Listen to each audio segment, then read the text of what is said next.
Mula noon, tuloy na tinanggap ng kanilang mga mahal sa buhay ang pagmamahalan ni Loida at Holly. Mas lalo silang ginanahan na magsipag at magnegosyo.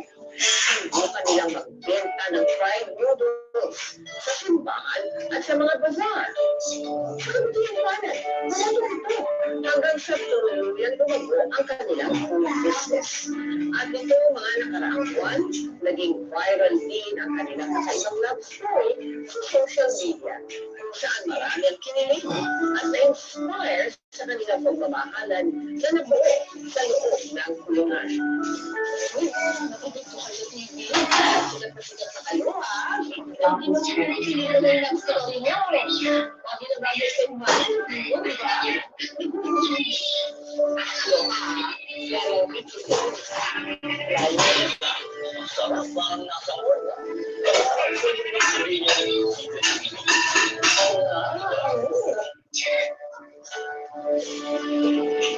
True love.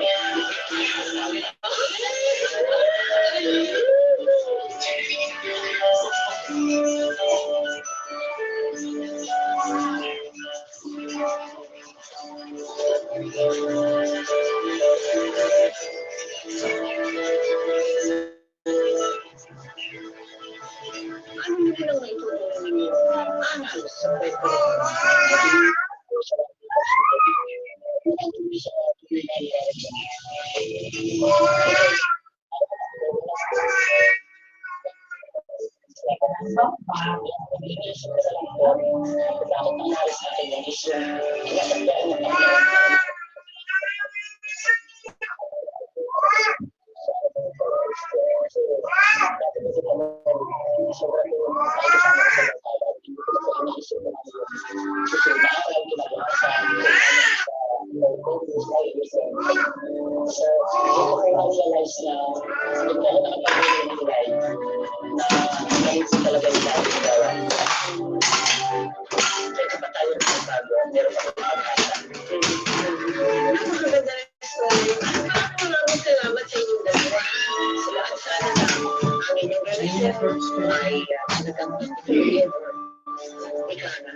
Thank you so much and God bless you.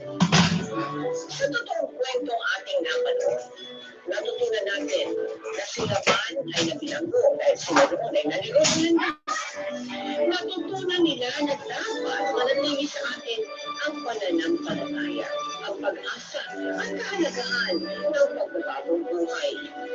Higit sa lahat, dapat merong pagmamahal sa ating mga puso para sa ating Panginoon at sa ating kapwa. Ano man ang kanilang relisyon, kulay, edad at kasarian. Ngayon, bukas at magpakailanman.